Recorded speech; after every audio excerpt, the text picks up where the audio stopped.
Hey everyone, I'm Mike Hattrup. I'm a Black Diamond ambassador, and I was the business unit director for the ski category when we did the development for our brand new freeride ski, the Impulse TI.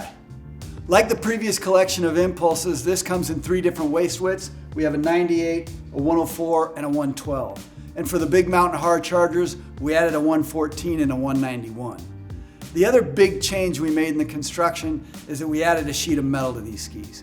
And that makes the ski more stable, more supple, smoother, and damper. The other change we made this year is we added a women's collection. We added a 98 and a 104 and a women's graphic. We didn't dumb down the construction or pull materials out. It's the same high quality construction as we use for the men's skis. I'm not going to get into the weeds on dimensions and side cuts and radius. You can find all that in the specs on the website. I'd like to spend this time talking about why we built the ski the way we did so that you can understand if it's the right ski for you. Engineers now have a ton of parameters to play with and tweak when designing a ski. You've got construction, width, side cut, rocker, and taper. And you can lean those so that the ski performs better in soft snow or hard snow, but not both. Understand that everything's a compromise. For instance, think about waist width. If you choose a 100 waisted ski, you're making a compromise. It's not going to ski as well on hard snow as an 80 waisted ski, and it's not going to ski as well in soft snow or powder as a 120 waisted ski. So with that understanding, as a brand, we focus on soft snow. We'd much rather be off in the trees, in the chutes, in the bowls than we would ski in groomers. So everything we've done with this ski is geared towards soft snow optimization.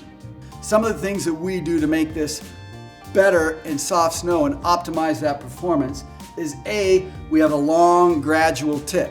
And what that does, as opposed to a piece ski where the tip is more abrupt, that's going to push in soft snow. Whereas a long tip is going to plane up quicker, get you on top of the snow, and make the ski much more maneuverable. The other thing we did is we added more taper to the ski. And taper is probably the least understood of all the different attributes that you can tweak. And it's simply the difference between where the widest part of the ski is versus the tip of the ski, and then same in the tail. And a ski that's designed for groomers, the widest part will be way up here. And that's really cool on a consistent surface because you tip that on edge and it's going to draw you into the turn really quick. However, when you get in different density snows or anything with a little sun crust or wind crust, that's going to be super erratic and unpredictable. Not so fun. So what we do is we draw the widest point of the ski down into the tip. And that allows it to steer really cleanly, intuitively. So it's a much easier ski in soft snow. We do the same thing with the tail. Again, a piece ski is going to be wide deep into the tail, and that's going to hold really well.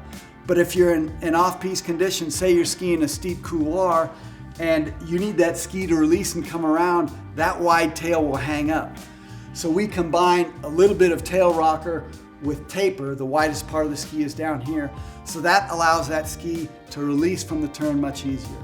So at the end, you get a ski that initiates easier, that releases easier, that's much more predictable and intuitive in soft snow and variable snow conditions. At the end of the day, as a skier, you're just trying to figure out which ski best matches your skiing style, along with the terrain and snow conditions that you ski most often. And honestly, if you ski groomers more than you ski soft snow, there are better skis for you out there. But if you're like us and spend most of your time off-piste, you should check out the Impulse TI.